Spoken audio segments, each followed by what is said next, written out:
des élèves. Je vais commencer cette partie du programme par une mise en situation qui sera la même pour tout le chapitre de la logique combinatoire. On remarque à l'entrée d'un parking un affichage des valeurs et une signalisation bicolore, feu vert et feu rouge. Cette signalisation et cet affichage sont les outputs d'une carte de contrôle d'accès à ce parking. On va présenter le principe de contrôle d'accès à ce parking en décodant sa carte de commande. Cette carte permet à chaque entrée ou sortie d'une voiture le calcul du nombre de places libres et le nombre de places occupées. On peut résumer le cahier des charges de cette carte à si le nombre de voitures garées est inférieur à NP, nombre de places totales dans le parking, l'accès sera autorisé, donc feu vert. Si NV est égal à NP, l'accès sera refusé, donc feu rouge. Une information sera affichée à l'entrée indiquant le nombre de places libres NPL égale NP moins NV. Quelles sont alors les fonctions techniques qui permettent cette comparaison ou quels sont les circuits intégrés qu'on doit mettre en œuvre pour réaliser cette comparaison? Voici le schéma fonctionnel de cette carte de commande qui comporte 5 entrées, EV, entrée voiture, SV, sortie voiture, CEL, réservation, VG, nombre de places réservées, et INT, interdiction d'accès en cas de travaux. Elle comporte aussi 4 sorties qui sont NV, nombre de véhicules garés, R et V, feu vert et feu rouge, et NPL, nombre de places libres. Cette carte comporte 10 fonctions. Je vais faire un petit balayage de ces fonctions tout en mettant l'accent sur celles qu'on va étudier dans cette partie. Une fonction FP1 appelée détection, input du système, qui permet de détecter le nombre de voitures, qui permet de détecter les voitures entrantes et sortantes. Une fonction FP2, comptage, pour compter le nombre de voitures à l'entrée et à la sortie. Une fonction FP3, comparaison, qui permet de comparer NV, c'est-à-dire le nombre de voitures garées à NP, nombre de places totales du parking. Une fonction FP4, visualisation, qui permet l'affichage du nombre de voitures garées. Une fonction FP5, signalisation, feu rouge et feu vert. Une fonction FP8, affichage, pour l'affichage du nombre de places libres NPL. Les fonctions FP6, initialisation, FP9, priorité, et FP10, alimentation, sont des fonctions indispensables pour toute carte de commande. Dans cette partie, on va étudier la fonction FP3, c'est-à-dire la fonction comparaison, et on va voir quand est-ce qu'on a feu vert et quand est-ce qu'on a feu rouge. Passons au schéma structurel de cette carte. Pour décoder cette carte et comprendre son fonctionnement, on l'a traité bloc par bloc. On va traiter maintenant le bloc comparaison qui permet de comparer NV à NP, et on aura feu vert si NV est inférieur à NP, et on a feu rouge si NV, c'est-à-dire le nombre de voitures garées, est égal à NP, c'est-à-dire le nombre de places totales du parking. Faisons une simulation de cette fonction comparaison en introduisant le nombre de places totales du parking à l'aide de 2 roues codeuses, et de même pour le nombre de voitures garées.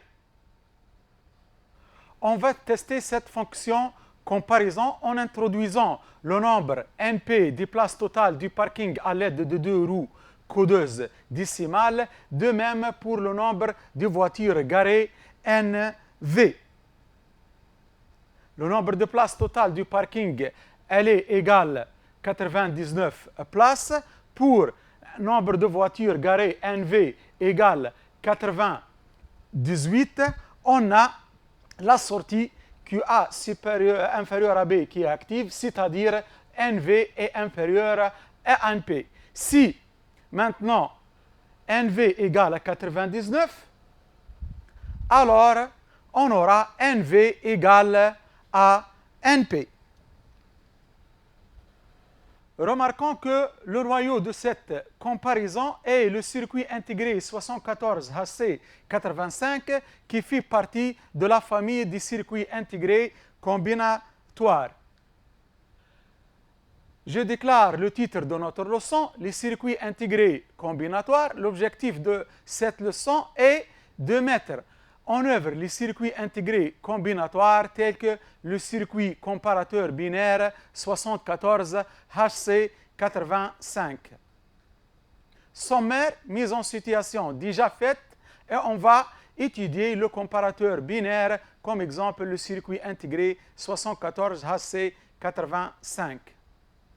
Voici le schéma de brochage et symbolisation du circuit intégré 7485, qui est un comparateur binaire de deux nombres à 4 bits, dont le schéma de brochage comporte 16 broches. Dans les broches 8 et 16 sont les broches d'alimentation. Son schéma, son symbole fonctionnel, où on voit les entrées à gauche et les sorties à droite. On voit à gauche un bloc A qui comporte les bits A3, A2, A1, A0. Un bloc B qui comporte les bits B3, B2, B1, B0. Les trois entrées A inférieur à B, A égale à B et A supérieur à B, qu'on verra par la suite quelle est leur utilité. À droite, on voit les trois sorties QA inférieur à B, QA égale à B et QA supérieur à B qui représentent le résultat de la comparaison.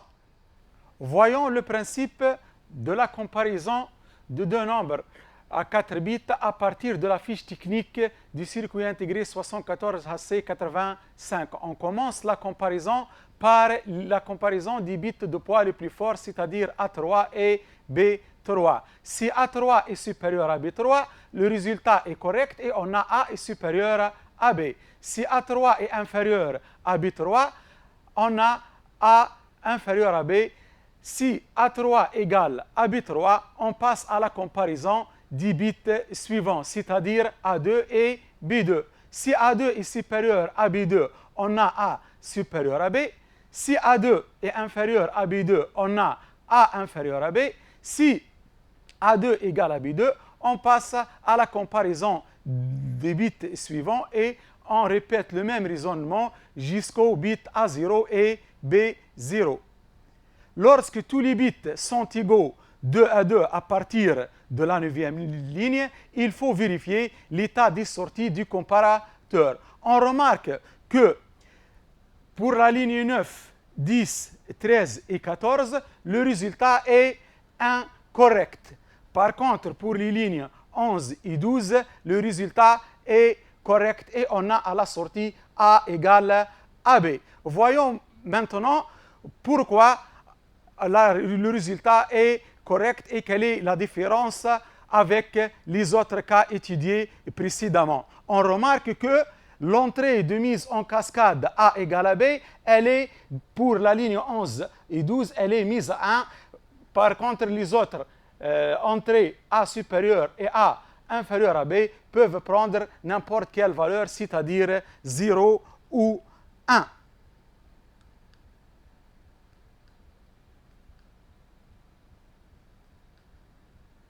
Faisons maintenant un test de simulation avec le circuit intégré 74HC85 pour vérifier son fonctionnement.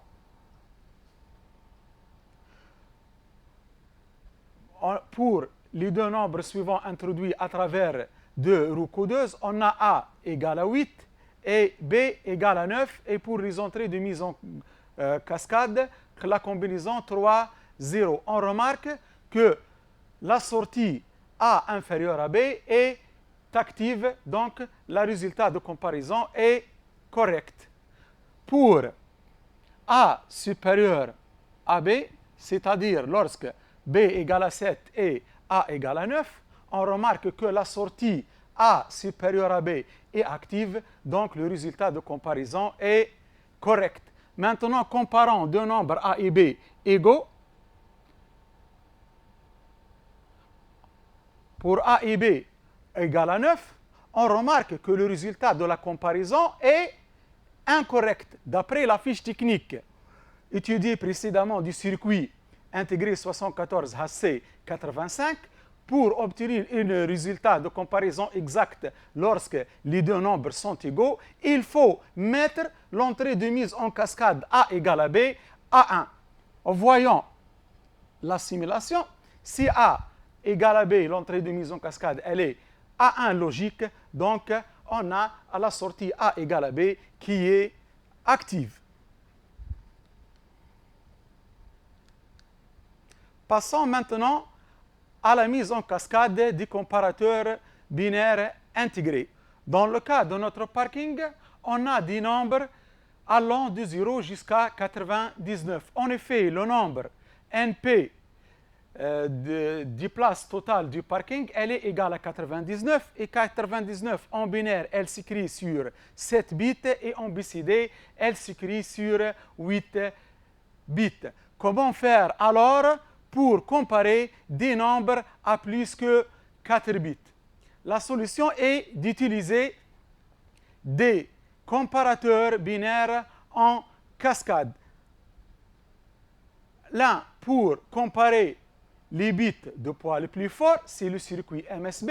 L'autre pour comparer les bits de poids le plus faible, c'est le circuit LSB.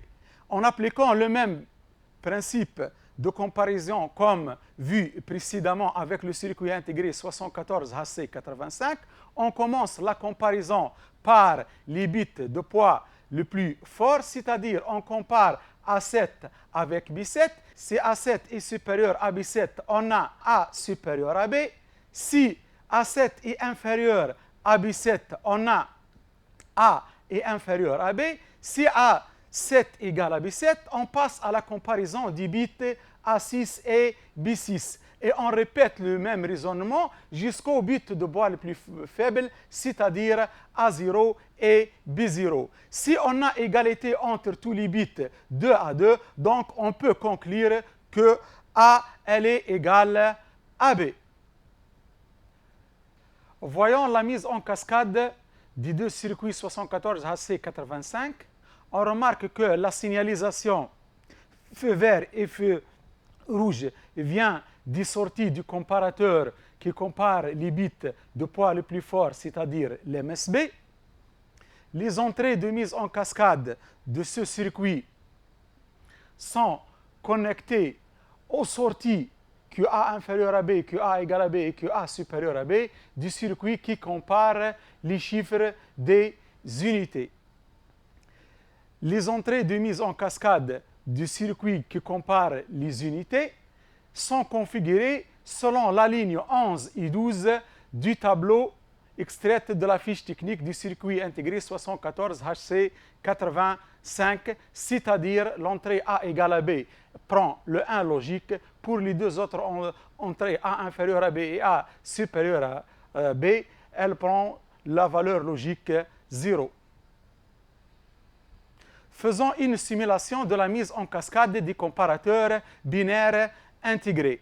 En introduisant le nombre des places totales du parking NP à l'aide de deux roues coudeuses décimales, de même pour le nombre de voitures garées. En prenant NV égale à 99 qui est égal à NP, en faisant une simulation, on remarque que le feu rouge s'allume interdisant l'accès des voitures. Si deux voitures sortent du parking, le nombre de voitures garées passe à 97 et on a le feu vert qui s'allume, donc l'accès de nouvelles voitures aura lieu. Merci de votre attention.